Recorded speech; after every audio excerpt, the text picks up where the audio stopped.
Hello, welcome to Wedmore and the first point on our climate adaptation walking trail. I'm Shelly Easton, the Climate Adaptation Manager with Somerset Wildlife Trust and part of the Adapting the Levels project team who created this app. We've got a great walk planned for you today. We'll be bringing theory to life and exploring how nature can help us adapt to climate change. We'll see things that you can do in your own home and garden. We'll find out how people are dealing with the increasing risks of flooding and drought, and we'll be meeting experts along the way to learn about nature-based solutions. From time to time, you'll also see Emma, who is part of our project team, and she'll be bringing us the AR Sandbox. Over to you, Emma. Thanks, Shelly. Welcome to the Sandbox. The technology behind this amazing piece of kit was designed by UC Davis in California, and they made it free for anyone who wanted to use it. Now this is just sand, and there's a projector shining light down onto it, which is showing off all these colours. But there's a very clever 3D camera that can read the landscape.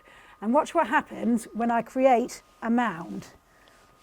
The camera recognises that the shape of the sand has changed, and what happens is it shows different colours according to the different heights. So in effect, it makes a topographic map out of the landscape. So we've got the different colours here. We've got the blue for the very low areas, green up to the yellow and orange, all the way up to white at the top. But even more amazingly, I can make it rain on this landscape, not with real water, but simulation of rain by holding my hand out. And it shows how water would run off of the landscape that we've created. So we're going to be using this sandbox along the route to show you lots of different ways that water can be managed. Thanks, Emma. And if you look at the tabs below, you'll see Kids Corner. You can head over there and meet our 8-year-old tour guide, Iona. Today is all about solutions. But first, we do need to have an idea of the climate change impacts that we're facing right here in Somerset. At the start of the project in 2019, we've seen a whole host of weather-related records being broken. We've seen the hottest year on record globally. There's been unprecedented wildfires in Australia and the US. The highest number of named storms in any Atlantic hurricane season. And here in England and Wales, we've seen record-breaking winter rainfall.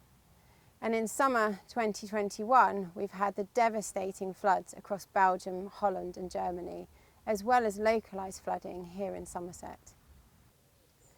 I promise we are going to talk about solutions and positive action. But it's critical to understand why climate adaptation is so important. Climate change is clearly here, and unfortunately, we know that there's more change coming.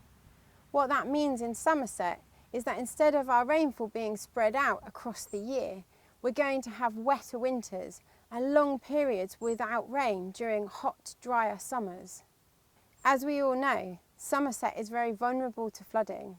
This was highlighted by the 2013-14 floods, which were caused by wave after wave of weather front coming over us with no respite in between. So the water management systems in place were completely overwhelmed. And you might remember the heat wave in 2018. This is projected to be a typical summer by 2050.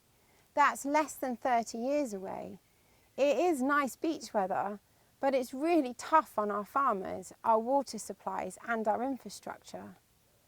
As well as this, we're going to have intense summer rainstorms, like the ones that caused flash flooding in some parts of Somerset in 2021. And all of that is before we even mention sea level rise. So that's the bad news. The good news is that there is a huge amount we can do to adapt to the impacts of climate change that we know are coming. And some of these options also help us to mitigate climate change by reducing greenhouse gas emissions. So, like I promised, today really is all about solutions. So let's head on to point 2 and find out more.